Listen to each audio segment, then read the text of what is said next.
السلام علیکم ورحمۃ اللہ وبرکاتہ۔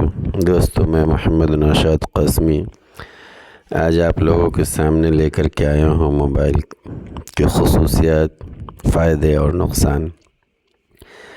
ہم سب جانتے ہیں کہ یہ موبائل اچھی زندگیاں تباہ کر دی، نوجوانوں کو برباد کر دیا، بوڑھوں کو گناہ میں ملوث کر دیا، عورتوں کو تو سیریل دیکھنے کا گرویدہ بنا دیا، نہ جانے یہ کیسی زندگیاں تباہ کر دی۔ یہ مت سوچیں کہ یہ ایٹم بم یا ہائیڈروجن بم ہے، یہ ایک موبائل فون ہے۔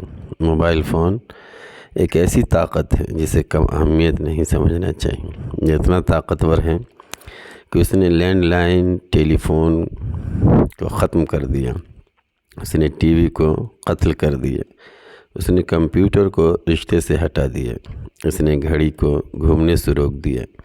جو گھڑی کبھی ڈیکوریشن کا حصہ ہوا کرتی تھی، سجاوٹ میں کام آتی تھی، دیوار کی زینت ہوا کرتی تھی اور لوگوں کے وقت کی پابندیوں کے لیے ایک بڑا سہارا ہوا کرتی تھی، اس نے کیمروں کو بے رنگ کر دیا۔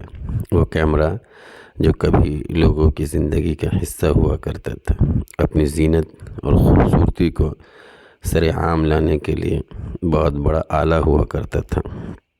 ریڈیو کو خاموش کر دیا، جو ریڈیو لوگوں کی زندگی کا ایک حصہ ہوتا تھا۔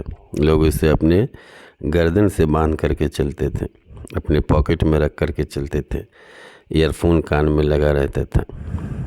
ٹارچ کا استعمال ہی بھلا دیا، جو ٹارچ لوگ رات میں اندھیرے میں لیے بغیر اٹھا نہیں کرتے تھے۔ آئینہ کو توڑ ڈالا، جو شیشہ لوگوں کی خوبصورتی کو زیبتن کرنے کے لیے بہت کام آیا کرتا تھا۔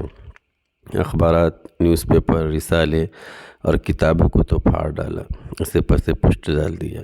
ویڈیو گیمز کو تباہ کر دیا، جیب والا پرس برباد کر دیا، وہ پرس جو لوگوں کی ڈریس کا اور لباس کا حصہ ہوا کرتا تھا، جس میں لوگوں کے مختصر سامان زندگی ہوا کرتے تھے۔ اس نے ڈیسک، کیلنڈر اور نوٹ ڈائری کا قلعہ قمع کر دیا، کریڈٹ کارڈ کی چھٹی کر دی، اور سب سے زیادہ نقصان یہ ہے کہ اس نے بہت سی شادی شدہ جوڑوں کو ایک دوسرے سے جدا کر دیا۔